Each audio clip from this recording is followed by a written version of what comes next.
அதிமுக வென்ற ஆட்சியில் அமர்ந்த உடனே செயல்படுத்துகின்ற முதல் திட்டத்தில் வறுமையின் விளிம்பில் இருக்கக்கூடிய, அன்றாட உணவுக்கு கஷ்டப்படக்கூடிய, சாப்பாட்டுக்கே வழி இல்லாமல் இருக்கக்கூடிய தன் பெற்ற பிள்ளைகளை ஒரு வேலையில் அமர்த்தி வீடு வாசல் அமர்த்தி கொடுக்க முடியாத அளவுக்கு சிரமத்தில் இருக்கக்கூடிய எங்கள் ஐயா முன்னாள் முதலமைச்சர் ஐயா ஸ்டாலின் அவர்களுக்கு ஒரு காரை நீங்கள் வாங்கி பரிசளிக்க வேண்டும் என்ற கோரிக்கையை உங்களுக்கு நான் வைக்கிறேன். என்ன சொல்றது, ஊர்ல ஒரு பழமொழி சொல்லுவாங்க,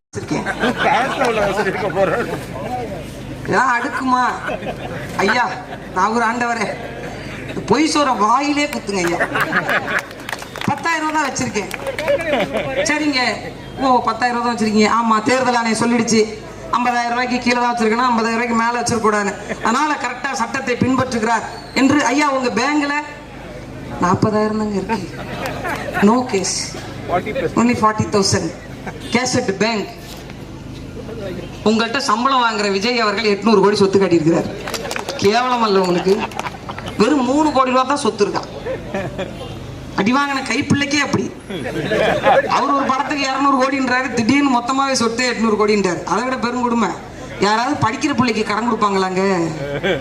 அவர் தன் பிள்ளைக்கு 4 லட்ச ரூபா கடன் எழுதி வச்சிருக்காரு. என்னமோ போங்க.